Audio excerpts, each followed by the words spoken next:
It's already been well established on Valorant how important skins are. We know what the cool skins are, and we know what the terrible skins are. And with Valorant coming up on its first anniversary, within the community, it's already well known that there is a hierarchy of skins ranked from best to worst. And when you talk about the best skins, generally speaking, most people will mention the Prime sets, the Reaver sets, the Elder Flame, Glitch Pop. And somewhere in the middle, we've even gotten some gems like the Infantry Collection, and even the Battle Pass's Prism skins. There are so many different skins on Valorant for so many different styles and so many different people, but one thing that's been unfairly universally agreed upon is the polarizing reaction to certain skins. Not just limited to one collection, but to a certain style that's used on multiple collections. And I feel that these skins have been given an unfair reputation for being bad in the community, despite being one of my personal favorite styles of skins in any game whatsoever. And the skins I'm talking about are what's popularly known as the green screen skins.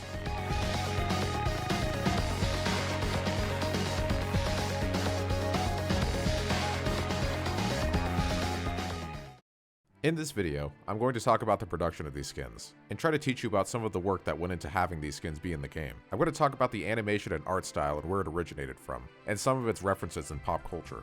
And I would ultimately like to explain to the community that these skins are not bad, and in fact, very dedicated people worked on them to be good, and why I personally love them a lot, and why you should too, hopefully after watching this video. We've seen all these skins before, the default skins with paint put over them. But in the case of the green screen skins, something really special and amazing happened with these. The developers of Riot found a way to put an entire world inside of these skins.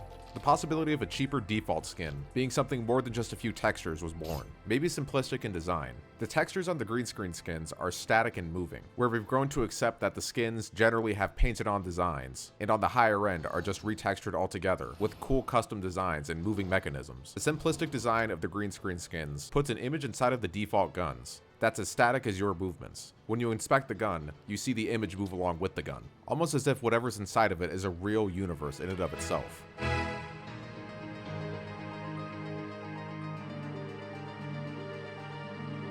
The Nebula collection was the first to captivate this new style of skin.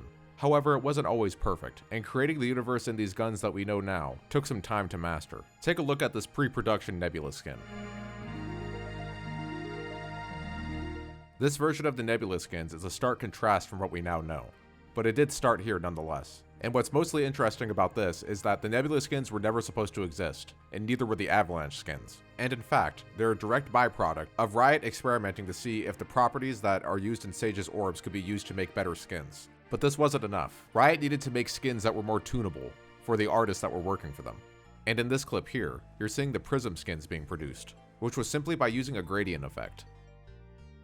But moving on to the topic at hand being the green screen skins. The Nebula started off as a simple portal to another world concept, and needed a decent amount of engineering effort to reduce the texture so it could fit the performance budget. So what does that mean? Every skin that's in the game was produced and designed not only to look good, but to be able to run well on your computer. Valorant wouldn't be a playable and fun game if your favorite skins caused FPS drops. And with the Nebula, that concept was no different. I'm not a game developer and I'm not a VFX designer, so if my explanation of this isn't good, I'm sorry. For the prototype of the Nebula skins, the developers used something called a cube map and used a single face from it. They then horizontally tiled it and made it seamless, and added a detail texture on top, which I believe is what you saw in the picture from earlier. However, apparently the original prototype made people suffer from motion sickness and made people nauseous upon using it, which resulted in the first picture of the Nebula skins being scrapped, and eventually worked on to become what we know now. I tried my absolute best to get as much details on the green screen skins as I could. I even emailed some of the developers and asked them for details about it. If you like the main article I referenced for the detailing of these skins, it'll be linked down below in the description. But let's move on.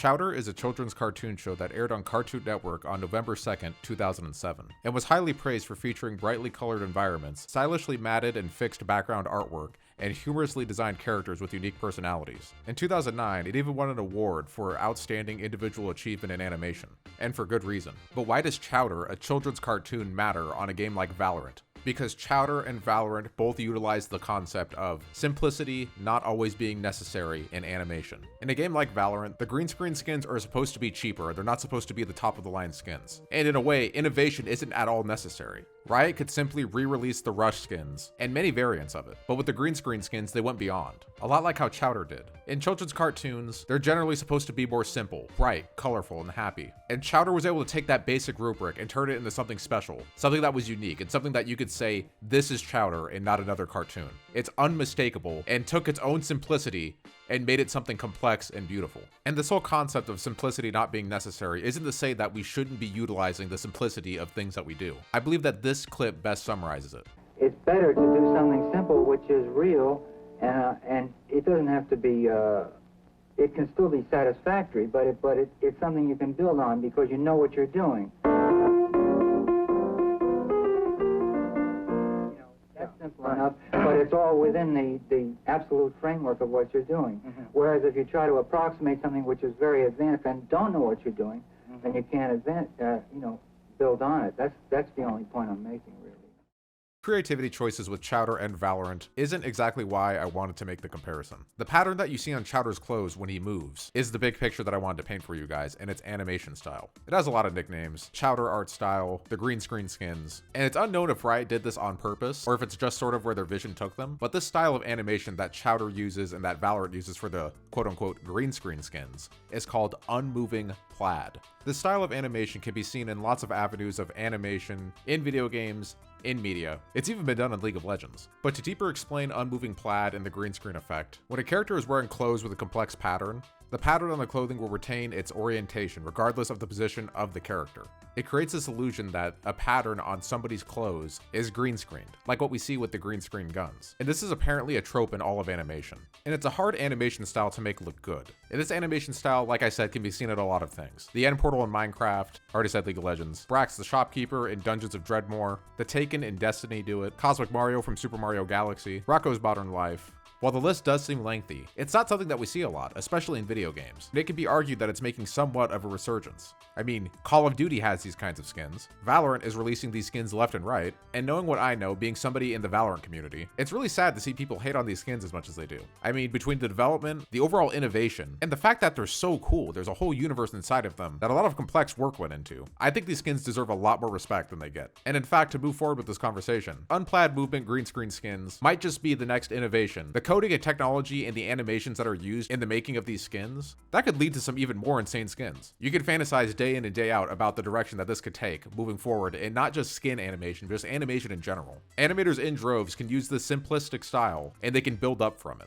And I think that, at least by the Valorant community discouraging this kind of thing, it's hindering us from moving forward to the next big thing. And this is going to be the most controversial thing that I say in this video at all. The Nebula skins are absolutely better than a skin set like the Singularity collection. The finisher that's on the Singularity skins should be on the Nebula skins. It makes a billion times more sense, and it would be a billion times more cooler and just add to the mystique of these skins. I mean, there's a black hole inside of the Nebula skin, so why would a black hole not suck you up? Even if it does go against the concept of a simplistic skin that's supposed to be cheaper than a higher end skin. That's just a hot take of mine. But something that I would like to stop being a hot take is that these green screen skins are very cool. Just based off of the innovation alone, the fact that they're very cool and aesthetically pleasing while being cheaper than the Oni collection, that says a lot about what the skin actually is. And even if you feel like these kinds of skins are coming out more frequently than other kinds of skins, they're still awesome and you should still appreciate them for what they are. Something simplistic that was creatively expanded upon. This is my Urnot talk on why the green screen skins are epic. If you made it this far into the video, leave me a comment that says Panini. It will be our special secret for the real ones out there. Like and subscribe if you did enjoy the video, and I would love to see some discourse about your favorite skins in the game. As always,